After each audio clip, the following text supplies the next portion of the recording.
Hello friends, நம்ம என்ன பார்க்க போகிறோம் அப்படின்னா, அனாயன்ஸில் படிக்கிற ரெகுலேஷன் 2025 ஸ்டூடெண்ட்ஸ் உங்களுக்கான இம்பார்ட்டன்ட் கொஸ்டின் நம்ம சேனல் அப்லோட் பண்ணிட்டு இருக்கோம். கண்டிப்பாக அப்கமிங்கில் எல்லா டிபார்ட்மெண்ட்ஸ்க்கே நம்ம சேனல் அப்லோட் ஆயிரும். ஸோ நம்ம இந்த இடையில EE25C03 fundamentals of electrical and electronics engineering ஒரு இம்பார்ட்டன்ட் கொஸ்டின் தான் ஃப்ரெண்ட்ஸ் பார்க்க போகிறோம். ஸோ 9 டேஸாக கொடுத்துருக்கேன். ஸோ நீங்கள் ரெகுலேஷன் 25 இம்பார்ட்டன்ட் கொஸ்டின் நம்ம சேனலில் பார்க்கணும்னு நினச்சின்னா நம்ம சேனலில் செமஸ்டர் 1 ரெகுலேஷன் 25 ஒரு பிளேலிஸ்ட் இருக்கும். அதை மறக்காம கிளிக் பண்ணி பார்த்துக்கோங்க. ஸோ அங்கடிக்குள்ள போகலாம். ஓகே ஃப்ரெண்ட்ஸ், ஃபர்ஸ்ட் ஒருத்தர பார்த்தீங்க அப்படின்னா EE25C03 fundamentals of electrical and electronics engineering ஒரு இம்பார்ட்டன்ட் கொஸ்டின் தான் ஃப்ரெண்ட்ஸ் பார்க்க போகிறோம். So first unit DC circuit. இதில் பார்ட்டியை பொறுத்த வரைக்கும் உங்களுக்கு கிர்ச்சாஃப்ஸ் லாவும் ஓம்ஸ் லாவும் வெரி இம்பார்ட்டன்ட். இந்த ஓம்ஸ் லாவோட லிமிடேஷன்ஸும் கொஞ்சம் நல்லா பார்த்து வச்சுக்கோங்க. கிர்ச்சாஃப் லாவில் உங்களுக்கு கேவிஎலும் கேட்கலாம், கேசிஎலும் கேட்கலாம். அதே மாதிரி இந்த ஃபர்ஸ்ட் யூனிட் பொறுத்த வரைக்கும் உங்களுக்கு சர்க்யூட் கூட கொடுத்து அதுலேருந்து உங்களுக்கு கொஸ்டின் கேட்கும் சான்சஸ் இருக்குது. அதனால் கொஞ்சம் நல்லா பார்த்துக்கோங்க. தியரிட்டிக்கலாக படிக்காமல் கொஞ்சம் இந்த சர்க்யூட் ரிலேட்டடாக இருக்கிற அந்த ப்ராப்ளம்ஸே கொஞ்சம் சால்வ் பண்ணி பாருங்கள். Components of DC circuit very important. இந்த டிசி சர்க்யூட்லேருந்து கண்டிப்பாக ஒரு கொஸ்டின் வரும், நல்லா படிச்சு வச்சுக்கோங்க. ஃபர்ஸ்ட் யூனிட் பொறுத்த வரைக்கும் power factor very important. Average and RMS value நல்லா பார்த்துக்கோங்க. இன்ஸ்டன்டேனியஸ் பவரும் கேட்டிருக்காங்க ஒரு சில டைம், நல்லா பார்த்துக்கோங்க. Differentiate dependent and independent sources ரொம்ப முக்கியமான ஒன்று. ஸோ உங்களுக்கு பார்ட் பி பொறுத்த வரைக்கும் நோடல் அனாலிசிஸ், அதாவது கேசிஎல்லேருந்து இல்லைனா உங்களுக்கு மெஷ் லூப் அனாலிசிஸில் கேவிஎல்லேருந்து கேட்கலாம். ஸோ இது ரெண்டுமே வெரி இம்பார்ட்டன்ட். அதாவது உங்களுக்கு இது ரெண்டுமே வந்து தியரிட்டிக்கலாக கேட்க மாட்டாங்க.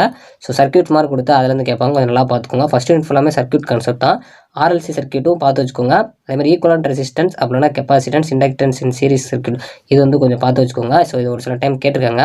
ஸோ இதில் நான் உங்களுக்கு எல்லோ கலரில் ஷேர் பண்ணிக்கிற டாபிக்ஸில் வெரி இம்பார்ட்டன்ட். ப்ரீவியஸ் ரெகுலேஷன்ஸில் நிறைய டைம்ஸ் கேட்டுக்க கொஸ்டின், அதனால் அதை மட்டும் நல்லா தரவு பண்ணுங்க.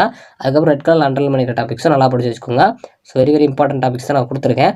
So second unit magnetic circuits. அதில் பார்ட்டியை பொறுத்த வரைக்கும் உங்களுக்கு magnetic circuits and it's types ரொம்ப முக்கியமான ஒன்று. எம்எம்எஃப் இதெல்லாம் ரிப்பீட்டடாக நிறைய டைம்ஸ் 2 மார்க்கில் கேட்டிருக்காங்க, நல்லா படிச்சு வச்சுக்கோங்க. எட்டி கரண்ட் லாஸும் ரொம்ப முக்கியம். மேக்னெட்டிக் சர்க்யூட்டோட அப்ளிகேஷன்ஸ் பார்த்து வச்சுக்கோங்க. அதே மாதிரி மேக்னெட்டிக் ஃப்ளக்ஸ்னால என்ன கேட்கலாம், நல்லா பார்த்துக்கோங்க. ஃபேரடே லாவும் ரொம்ப முக்கியம். இந்த சயின்டிஸ்ட் நேமில் வர லாஸ் ரூல்ஸ்லாம் கொஞ்சம் நல்லா படிச்சு வச்சுக்கோங்க. பார்ட் பி பொறுத்த வரைக்கும் உங்களுக்கு analysis of simple composite magnetic circuit.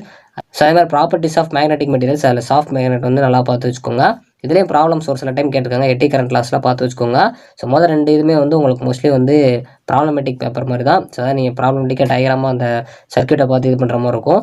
So third unit basics of power system. பார்ட்டியை பொறுத்த வரைக்கும் டைப்ஸ் ஆஃப் டிஸ்ட்ரிபியூஷன் சிஸ்டம் ரொம்ப முக்கியமான ஒன்று. ஒன்லைன் டயக்ராம் இதுவும் பார்த்து வச்சுக்கோங்க. Step up and step down transformers ரொம்ப முக்கியமான ஒன்று. இந்த டிரான்ஸ்ஃபார்மர் கான்செப்ட்லேருந்து கண்டிப்பாக ஒரு கொஸ்டின் கேட்பாங்க. சோலார் பவர் பிளான்ட் நல்லா பார்த்துக்கோங்க. பார்ட் பி பொறுத்த வரைக்கும் உங்களுக்கு ஹைட்ரோ பவர் பிளான்ட்ஸ் ரொம்ப முக்கியமான ஒன்று. ஆப்ரேட்டிங் வோல்டேஜஸ் இன் பவர் சிஸ்டம் கண்டிப்பாக கேட்பாங்க. இதை ஃபஸ்ட்டு ப்ரிஃபரன்ஸ் கொடுத்து படிச்சு வச்சுக்கோங்க.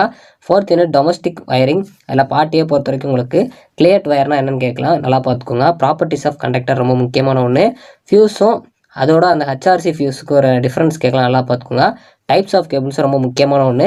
ஹெச்ஆர்சி ஃபியூஸ்னா கூட என்னென்னு கேட்கலாம், நல்லா பார்த்துக்கோங்க. அப்ளிகேஷன்ஸ் ஆஃப் இன்சுலேட்டர் ரொம்ப முக்கியமான ஒன்று.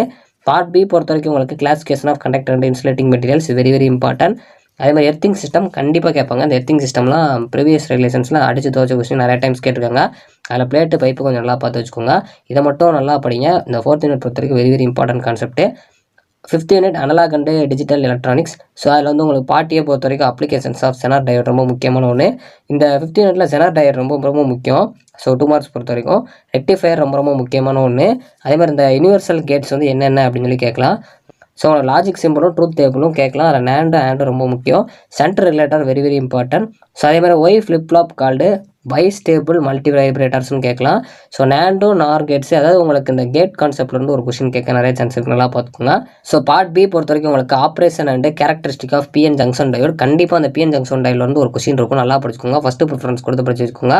அந்த கேரக்டர்ஸ் எல்லாம் பார்த்து வச்சுக்கோங்க. அதே மாதிரி ஜெனரேட்டர் டயோட் பொறுத்த வரைக்கும் உங்களுக்கு 2 மார்க்கில் கேட்கலாம். ஸோ அதே மாதிரி அந்த truth table and characteristic equation for flip flop இது ரொம்ப முக்கியமான ஒன்று. இதில் ஜேகேவும் டி ரொம்ப முக்கியம். ஸோ இந்த ஜேகேவை சம்டைம்ஸ் உங்களுக்கு 2 மார்க்ஸ்லாம் கேட்டிருக்காங்க, நல்லா பார்த்துக்கோங்க.